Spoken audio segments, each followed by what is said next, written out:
So you've decided you want to start a business in the earthworks industry. Then this is the show for you.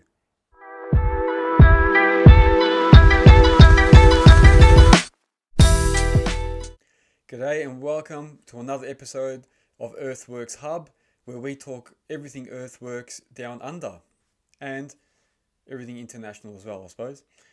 I'm your host, Ivan Orlovic. Welcome to the show. I want to say a big thank you to everyone that's listened to the first episode. I'm actually really overwhelmed by the amount of people that have given me encouragement and given me some feedback.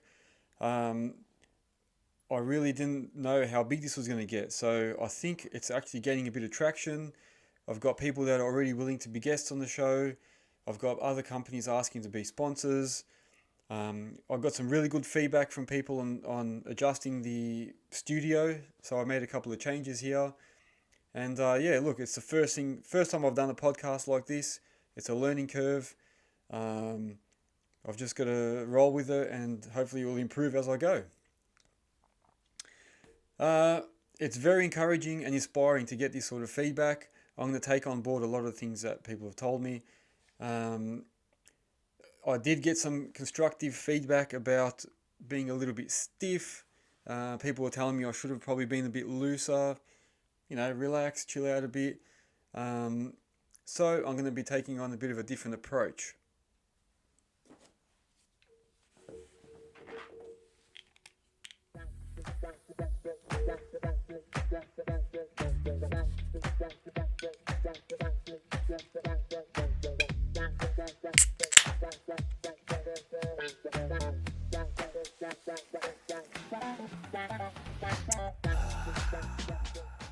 Nah, just kidding. I promise I will loosen up a little bit. Just give me a bit of time. Alright, so I'm going to give you a bit of an update of what's been happening since the last episode. I've been obviously working on this second one, scripting it, trying to get things together for it. I've been working on the website. That's still under construction. Can't wait for that to come out. It's going to be a very, very handy tool for all of us in the industry. Like I said, podcasting is not as easy as I thought. I've been fighting with my computer, uploading this, downloading that, trying to find out what equipment I need, trying to organise all the different audio, visual. It's been a very, very, very, very busy week. A big thank you to our sponsor for this episode, Melbourne Tractors. They are a leading Kobelco, ASV and New Holland dealer. So if you're ever looking for a new excavator or a skid steer, go down to see these guys. They offer both sales and servicing. So today's episode is all about starting a business in the earthworks industry. It's going to be focusing on also purchasing equipment and what type of equipment you need. But what I'm going to do is I'm going to talk about 8 key steps which stem from my experiences. Before I begin though, I just want to make a quick disclaimer. I'm not a professional business advisor. I'm going to be basing all my points on experiences I've had and things that I've encountered during the process. If you are really considering starting a business, also go and see some legal advice or see your accountant before you make any sort of decisions. One main piece of advice I would give to anyone starting a business before I get to the 8 points is to allow for a lot of days without work during the year. When you're trying to figure out what sort of money you're going to make, don't count on working 5 days a week, for 52 weeks of the year, because there's going to be a lot of times where you're not working and you're not going to be making money on those days. So the whole point is basically make sure you've got a buffer account and you have some cash set aside for those days. For instance, when it rains, you obviously can't work in the earthworks field. We're dealing with dirt and stuff, so it's going to be muddy. And that also means you're not only not working on that day, but you may not work for a few days after that until it dries up. So that could be 3-4 days already that you haven't worked. Then you've got, when you get sick. Then you've got when you go away on the holidays with your family and stuff. Then you've got RDOs or rusted days off. You might be injured, or there's a whole bunch of stuff that you need to take into account. And when you add it up, it actually does work out to a lot of days that you're not going to be working. So yeah, make sure you allow for these quiet times. And just remember, the main thing is, if your equipment's not working, you're not making money. And the whole point of starting a business is to make money. Um, and another point on that is, if you've got full-time employees, um, more than likely you're going to have to pay them. So just remember, if you're not making money on that day, you still got to pay them. So make sure you've got that money available. So 8 points. The first one, what type of work are you going to actually be doing? And make sure it's something that you're interested in, not just something that you think, oh, I'm going to make killer money on this. Because the novelty will eventually wear off and you're going to start hating it. And before you know it, you'll be finishing up on it, finishing up the business. So make sure it's something that you like, something that you're interested in. But what I mean also is that you need to know what type of earthworks you're going to be doing. Are you going to be doing landscaping? Are you going to be an excavator owner operator or a skid steer owner operator? Are you going to buy a tipper and drive tip trucks from sites, carrying materials? Are you going to be an asphalter or work in road building? Are you going to work on big civil sites? Are you going to be piling, drilling? All those sort of earthworks things. Are you going to be an NDD truck owner? So make sure that's something that does interest you, and that's something that you can see that you can be in for long term. And it doesn't mean if you start in one thing you can't do something else. I mean, I started just with an excavator, working on large civil sites, but then later on I moved into doing some landscaping or site cuts, bought some smaller equipment. So you can chop and change, but at the start you might be stuck with that machine for a while before you can afford to get something else. So just make sure that you can enjoy what you're doing. You know what I mean? Number two, plant and equipment. So once you've decided on what type of work you're going to be doing, then you can actually decide on what machine you need. So if you're going to be doing landscaping, obviously you'll need something smaller. If you're doing work in backyards, you're going to need like a 1.7 ton excavator. You might need a trailer to carry it on. You might need a little skid steer or a little tip truck. So you're going to need smaller equipment. If you're going to work on civil sites, obviously you might be getting some bigger equipment. So that's when you might be looking at getting a grader or a bulldozer, or like a large excavator. And then you might be doing like drainage or road cutting out roads and all sorts of stuff. So yeah, once you know the type of work that you want to do, then you can also work out what equipment you need. And then it even goes for if you're going to get like an NDD truck. Are you going to get a 2,000 litre tank truck, or are you going to get a 10,000 litre one? Are you going to do like smaller jobs, like emptying out little Telstra pits and things, or are you going to work on bigger things and jetting and blasting and doing other things? So they're all the considerations. If you are getting some equipment, then you need to also work out what attachments you're going to have. So if you're getting, a bobcat, you might need a smudge bar or leveling bar, or you might need like a Harley rake or something. If you're going to get a excavator, in Melbourne we've got a lot of rocky areas, so you're obviously going to need a rock breaker, you're going to need a sorting bucket, a ripper. So these are all things that you're going to have to buy as extras on top of your equipment. Some people also opt to get GPS. Nowadays it's becoming more common, machine control, GPS on your machines. So you have to work out whether you're going to put those on. And then even if I'm talking about trucks, quarries don't let you take material away without tarps. So a simple thing like tarps, height limiters, scales and weight scales on your trucks, all sorts of things. You got to look at what specific attachments you're going to need for that equipment. So once you've determined what equipment you need, then you got to work out how you're going to move that. So if it's a truck, obviously you can drive it around. But if it's like an excavator or something that is a bit larger, you need to work out, are you going to buy your own truck, or can you put it on a trailer? If it's a 1.8 or something, you put it on the trailer. If you've got a 5 or 6 ton excavator or a posi track, you're going to need a truck to move it around. And if you're not going to be able to buy your own truck, then you're going to have to use a low loader or heavy haulage company or a tilt tray to come and pick it up and move it. So then you've got to allow for those costs for every time you want to move the machine. Where are you going to store that equipment or plant or truck? Most councils in Australia won't even allow you to park heavy vehicles in the suburban street. So you might be getting away with it. So I know a lot of us park them there. I took over my whole street. I'll put some photos up. Have a look at these. When I first started, I had tray trucks, tip trucks, posi tracks, excavators. I can't even remember what it was, but I took over the whole street, and I was fortunate enough to do that for a number of years before I think the neighbours finally had enough.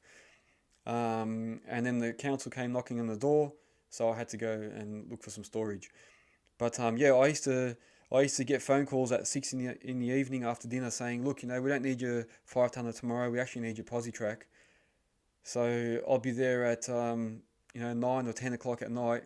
Cha- Ramps coming off the truck, reverse beepers going, taking machines off this truck, moving them onto another one. So I'm actually thankful that my neighbours put up with it for so long. So thank you to those neighbours. Um, so yeah, make sure you figure out where you're going to park that, because that's another cost. If you've got a tip truck and you can't park it at home, you're going to have to find somewhere for truck parking, and then they're going to charge you for that too. So that's another cost you got to consider. If you're going to be leaving your machines on site, so especially if you've got large machinery that stays on site, or even if you've got small machines, I nowadays still leave my little 5 tonners and posies on site. Make sure you've got some form of protection. So how are you going to protect these things? One is vandal covers. I think it's very important to have vandal covers. Two, have padlocks on your fuel caps. And three, you need tracking devices on everything. I can tell you from experience, I've had a posi track stolen. I've had a little 1.7 tonner on a trailer stolen. I've had my 20-ton excavator broken into numerous times. Even with vandal covers, I mean, they just use a grinder and cut through the locks. Um, I've had batteries taken from machines. I've had diesel siphoned. On the 20 tonner, they took a hammer once and a ripper.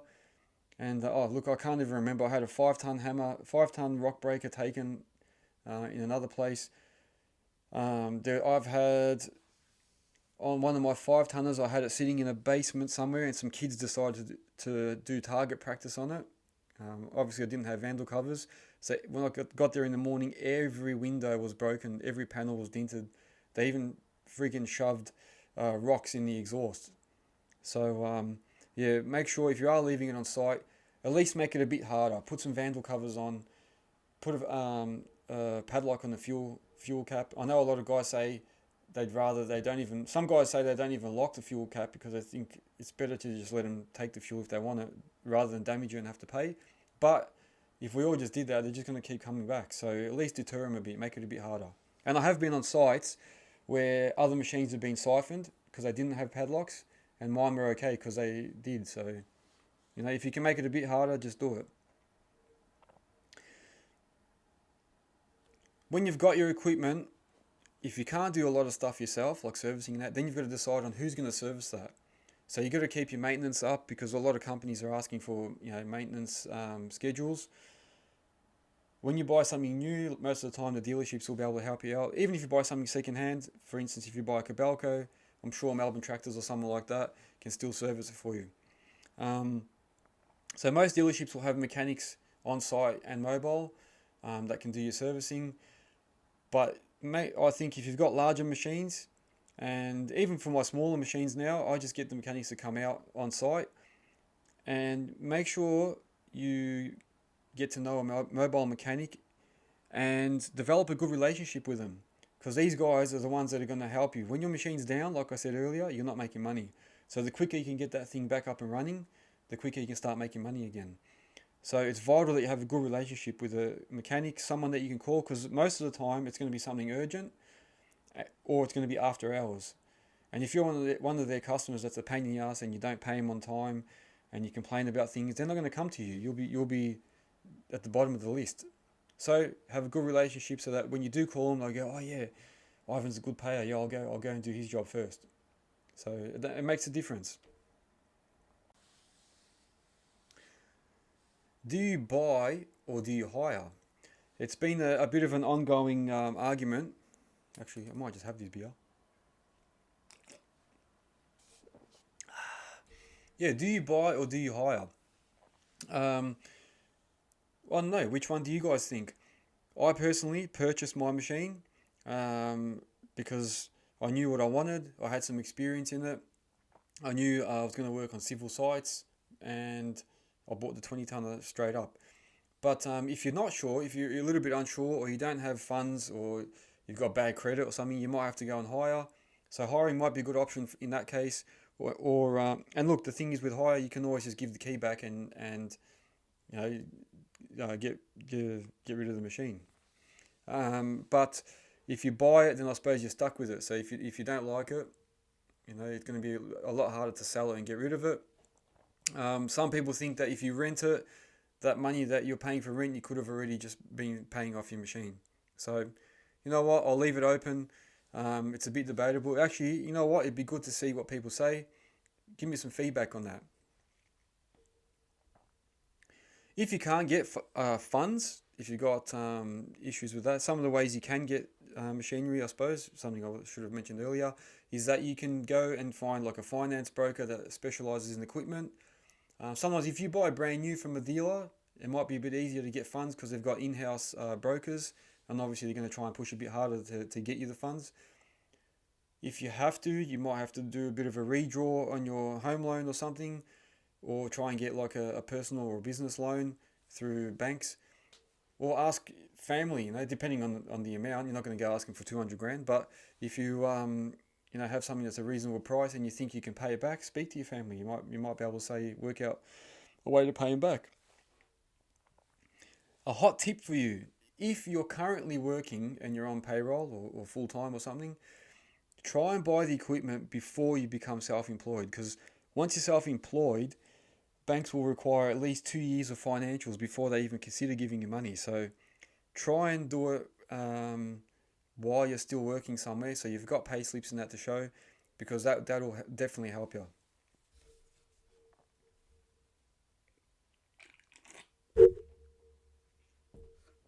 Almost took the microphone out then. Experience and training. What experience have you got? Are you experienced enough to do that work that you're intending to start? Um, what qualifications do you need? Does it have to be something formal? Can you go do a day course?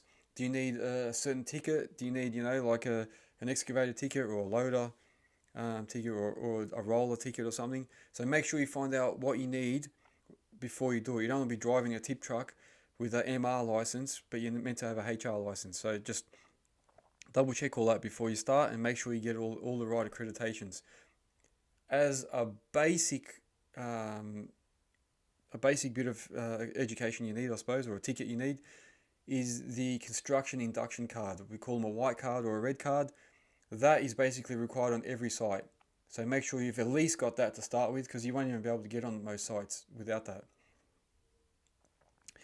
Also, when I talk about experience, make sure that you're actually experienced in using that bit of equipment and that you know what you're doing, because you don't want to just go out there with no experience. You'll get noticed. Customers are going to know straight away, this guy doesn't know what he's doing. I took a bit of a punt. I didn't know everything, I suppose, at the start, and I came off fresh out of a corporate job, so I only had the experience that I gained from weekend work and stuff like that. So when it came to doing a bit more detail work, I did get signed off a few times. So don't get disgruntled by the first hurdle. I had times where I got signed off jobs, big civil sites, because I was too slow in loading trucks, or my final trim wasn't the best. And look, I came home a few times and said, "That's it. What the hell have I done? I'm giving this shit up. I'm going to go back to doing what I was." But you can't give up. Don't give up. Just keep going. And if you're not sure, go and get some training. Pay someone to train you. Go and go and do some extra courses. You can still use YouTube. A lot of people laugh about it, but you can actually find a lot of stuff on YouTube and TikTok nowadays. Guys are posting phenomenal material on how to do just the basics even. Or go work for free for someone, or better yet, try and get a job. Make sure that you've at least worked in that field or worked on that equipment. So work for someone to start with, and then go and get your equipment. But yeah, make sure you've got the right qualifications and tickets. So after all that, point number 4, create or get your business name. So before you go ahead and start getting all these logos designed and everything, make sure that that name's not taken. Go onto the ASIC website, which is ASIC. I'll post that up here for you now. Go on that website, type in the name, do a registry search, and if it's free, it'll tell you. If it's not, try a different variation. So sometimes you might be able to take out a space, or you might have to add like a number or letter, or just change the whole word, I suppose. But yeah, go to ASIC, make sure that that name's not taken. The next thing is to decide on, are you going to be a sole trader or a company? Speak to your accountant, because you might have different ways that you need to set it up, but your accountant can definitely help you sort that out. Once you've chosen that name, make sure you register it, get yourself an Australian business number, ABN. The accountant can once again help you with that. And then you can go and start creating your logos. So if you want, you can find some apps where you can get free logos. You can go see a graphic designer. For Eagle One, I just made a lot of that stuff up myself using some of the software. But for like Earthworks Hub, I've gone out and got a proper graphic designer. And yeah, you can use that on your merch. You can use it on your machines and your cars. A lot of sites prefer you to have your equipment stickered, so they can tell who you are. You can use the logos on your uniforms, and then that way you can start your branding. Number 5, insurance. What insurances do you need? So there's a couple of insurances, or a number of them, that you actually have to have regardless, and there's a couple that are optional. Public liability is the first one. All customers will require that you have at least $10 million of cover.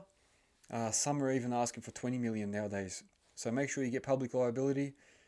Work cover insurance, that's to make sure that you're covered in case you get injured at work, or if you've got workers, any of your workers as well. So make sure you get that.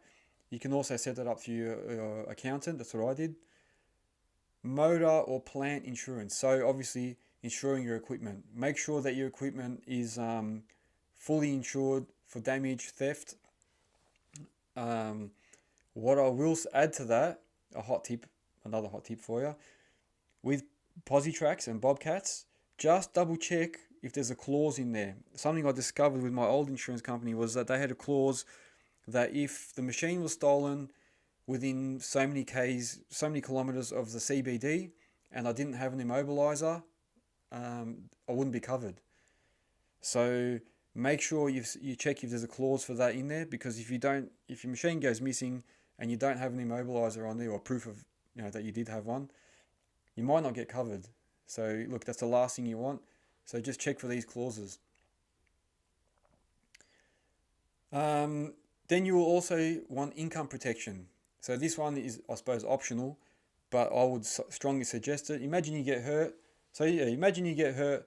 You've gone to the gym, you've ripped a muscle, showing off your muscles to the boys, or you come off your dirt bike when you've gone away on the weekend, and you can't work. Like I said earlier, your machine's not working, you're not making money. Where's it going to come from? Income protection will help you with that. Check obviously what it does and doesn't cover. So make sure it actually does cover you if you come off your dirt bike or whatever. But I would strongly suggest that. And the last one, not insurance, but sort of related, superannuation. Some of the guys I know in the industry say, I don't need that. I don't want to worry about super now. I need the money. I don't want to worry about super later. I need the money now. Yeah, look, you know what? I can probably agree with that in some way. But you've got tax benefits if you do pay yourself super, and you're giving yourself future protection, or you're putting money aside. Look at it that way. Don't look at it as in I need the money now. Put some money away, and I don't know. It's up to you guys. Actually, another thing that you can probably give me some feedback on: why wouldn't you bother putting super in? Number 6, bookkeeping. How are you going to handle all your records? So I started off with, so you got 2 options: one to do it basic and manual, or 2 is to use some software. So I started off the basic way, just got myself a tax invoice book, and it has carbon copies in there, and then I used to just put everything into a spreadsheet for my accountant and send it all off to him. Then I used like Microsoft Word or Excel to do my quotes, But then I moved into Zero. Basically, Zero is a piece of software where it does all your accounting. If you've got an accountant that also that uses that sort of software, it makes it a lot easier because they can remotely access that, and you don't have to like send them stuff. They can just log in themselves, see what they need, take whatever information they want, and you can reconcile all your receipts on there. You can do all your invoicing on there. And then the best thing is, if you've got employees, what do I always say, employees? If you've got employees, it'll come in a lot handier than doing it manually, because the old way, I used to have to go into the ATO website, work out how much tax I got to pay them. Then I had to go and work out how much super. I had to go and like put in make a pay slip on Excel. Whereas now with Zero, I just put in whatever money they've made for the week, and it works out everything for me, sends them a pay slip, and I don't have to worry about it. So you don't have to use Zero. You've got MyOb. There's a number of other ones, but definitely the software made my life a lot easier. And yeah, I don't have to frequently visit and send stuff to the accountant. He just looks at it all online himself, and yeah, it's all good. Number seven, how are you going to find work? Are you going to advertise? Are you going to try and just use word of mouth? Different options, yeah. When I first started out, I started with plant hires. Plant hire agencies, probably a good idea when you are starting out, because they can find work for you. They'll obviously take a bit of a commission, so you get a bit of a lower hourly rate, but they find the work for you, and you don't have to go searching for customers, go searching for getting chasing them for money and all that stuff. These guys will find it for you. They'll ring you up. Can you come and do this job tomorrow? Are you available? And yes or no, and that's it. It's pretty easy, and they pay you, and they always pay. Um, at the start, you can't be too fussy. If you're going to work for an agency, obviously you're going to start at the bottom of the list. Yeah, they'll have a whole bunch of guys that are already on there. They'll be getting priority. So at the start, I was getting all the shit jobs. I was working 2 hours away from home. Always getting last minute calls, and then last minute cancellations. So look, at the start, yes, it is a little bit crap, but as you prove yourself, and they see that you're keen, and you're always turning up to work, and that, they'll start feeding you more work. You'll work your way up the priority list, and they will. And look, I've developed some good relationships with plant hire companies, because they come in handy. Now, if I'm doing a project and I need a tip truck, or if I need a certain bit of equipment, or if I need to find a tip site where I'm going to dump the material, I just call the agency, and they organise someone for me. They organise a tip site, and it makes life easier. So yeah, not only when you start working for them, don't think about the immediate what's happening immediately, and complaining about, they're sending me to all the crap places. Work your way up the list, and then eventually you'll develop that relationship, so that when you do get bigger and you go out and you do your own quoting and get your own jobs, you can still use them. You'll still be able to use them. And then when you've got quiet days and you haven't got work, you can always call up and say, hey, I've got a few days spare. What have you got? So yeah, keep a good relationship with them. Um, what I would also suggest is putting in a Google business page. So set up one of those. They're easy to do. And when people type in, looking for, a truck, or looking for an excavator, your name will come up. Especially if you're in the same area. I think it goes by closest business. So yeah, just put that in. It works. I used it for a while, and it does actually work. You can print yourself some business cards. I use something like Vista, where it's a cheap alternative. They print off 500 cards for a small amount, and then you can use that to hand out to people, put them in letter boxes, turn up to sites, hand them out to supervisors. And that's another thing. So the other thing you can do, and I used to do this a lot, is you just drive onto a site. If you're looking for work in the civil industry, drive into the site, ask for the supervisor, introduce yourself, explain who you are, what machinery you've got, and you never know, you might get work out of it. I got work out of it like that. So do that. I highly recommend it. And not just civil sites, building sites, wherever you can see the opportunity to work, go in there, introduce yourself, and you never know, you might score some work out of it. Websites, I didn't have a website at the beginning. I always thought that, why do you need a website? But as I'm seeing more and more, the first thing I do when I'm trying to find out something about a company is I go to their website. So if you haven't got one and someone types in a search and they're looking for you, they're going to think, one, this guy's a bit dodgy, or, he doesn't care. So I don't know, but I recommend getting a website. You can get a free one-page website from someone like GoDaddy, and it's easy. I made one myself, and I'm not a professional web designer, but I made it myself, and it looks good. Social media, it's big. Get yourself an Instagram account, get yourself a Facebook account, join some Facebook groups. There's plenty of earth moving and earthworks groups where the guys are advertising that they're looking for machines or looking for equipment. You've got certain groups for trucks, certain groups for excavators, and certain groups for graders and whatever. So yeah, join those groups and you can win some work out of that. Um, Put some Gumtree ads up. Put some TikTok videos up of yourself doing stuff and say that you're available. You never know, you might win some work out of it. I personally don't think I've won like an actual job out of something like Instagram and that, but what it does do is it keeps you in people's minds.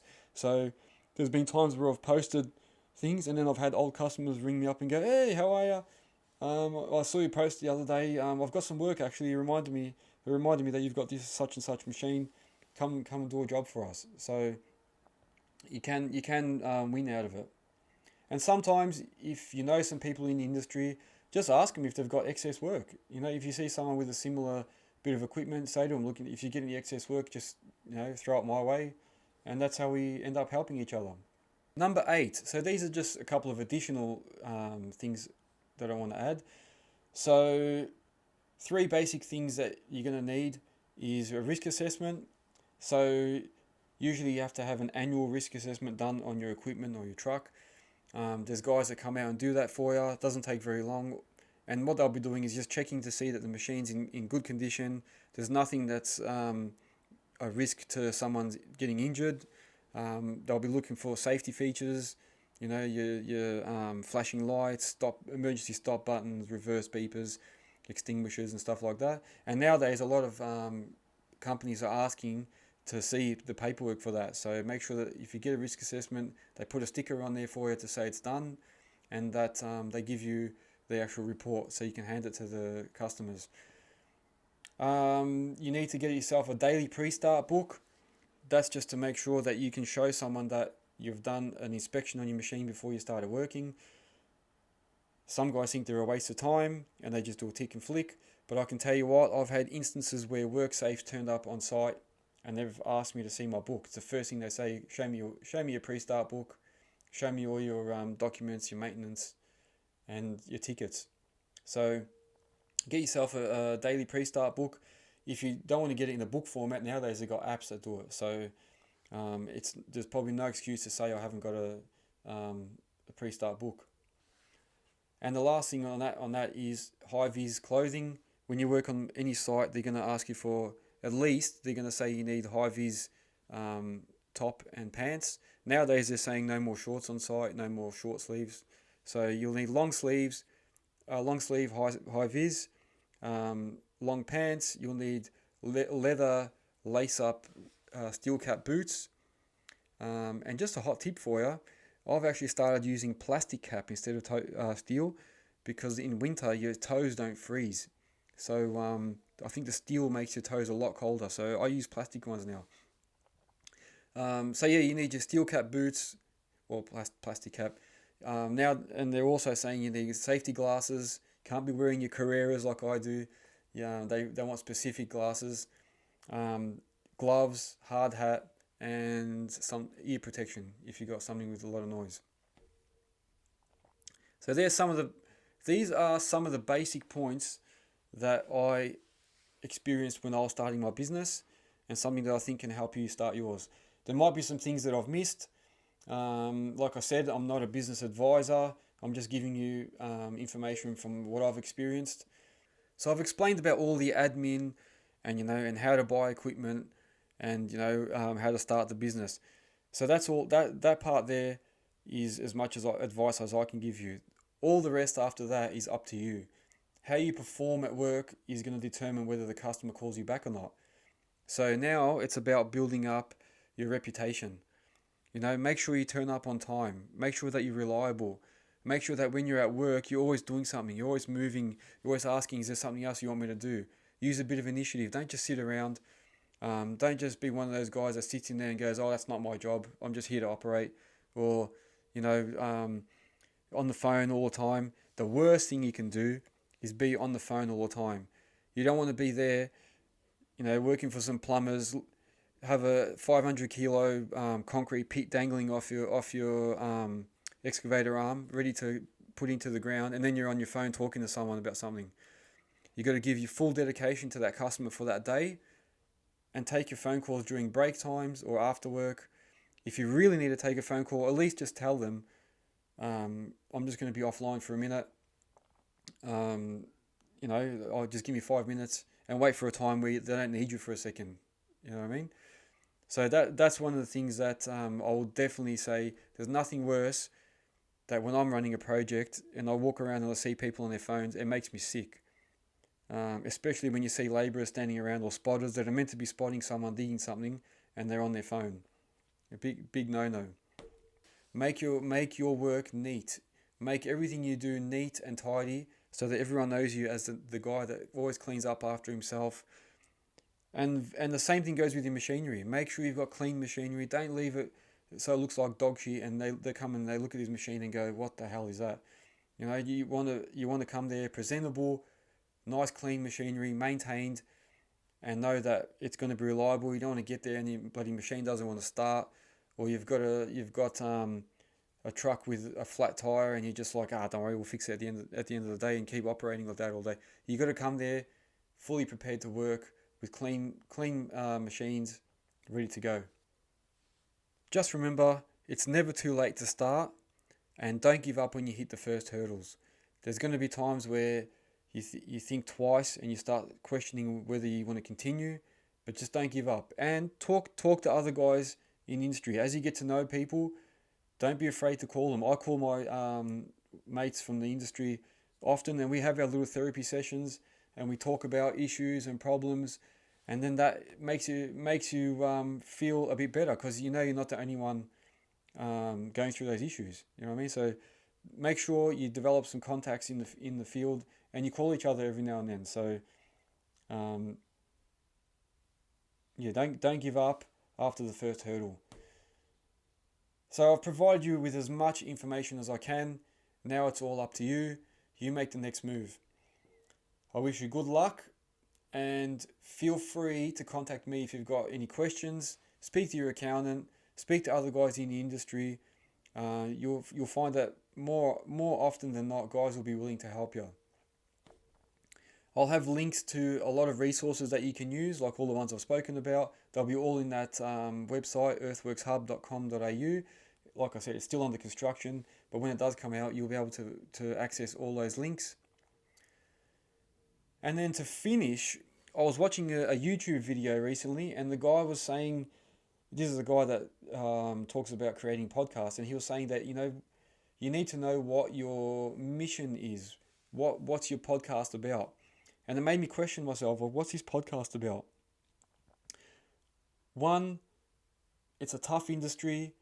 I'm still in it myself, so I understand it fully, and I want to make our lives a whole lot easier. Two, this podcast will show everyone what other people are going through. So when I'm interviewing guests, we'll be learning from their experiences. We'll be able to take that back and apply it to our businesses, and we'll be able to simulate ourselves and see that we're not the only ones going through this. Like, we're all in the same boat. So and that's what it is. I want to build a bit of a community, somewhere where we can all talk about things and learn. So that's that. I've also got some personal missions. So one is, I find that when I'm operating, and the last couple of years I've downsized and sort of have been in the machines a lot more. I realised that personally, I've lost my ability to communicate a bit, because you're sitting in the machine all day, you're quiet. Sometimes you're in a posi track for 8 hours a day and you're not really talking to many people. So I feel like I've lost that little ability to sort of talk and use my words. So through this podcast, I'm hoping I can learn to do that, to build on my communication skills again and that. So not only am I going to try and help the earthworks industry, I'm going to try and develop myself. So so bear with me if sometimes you can see me struggling. I want to try and say something and I can't say it. It's just me redeveloping my communication skills. I hope you found today's episode inspiring. Thank you again to everyone that listened to the last podcast, and thank you for your feedback. Keep doing that. Keep giving me feedback. It's only going to help me and inspire me to do more. Next episode, hopefully I'll have some guests on the next couple. And yeah, don't forget to subscribe so that you know when the next episodes come out. And I'll put a whole bunch of links down in the description. Thank you for listening. See you next time.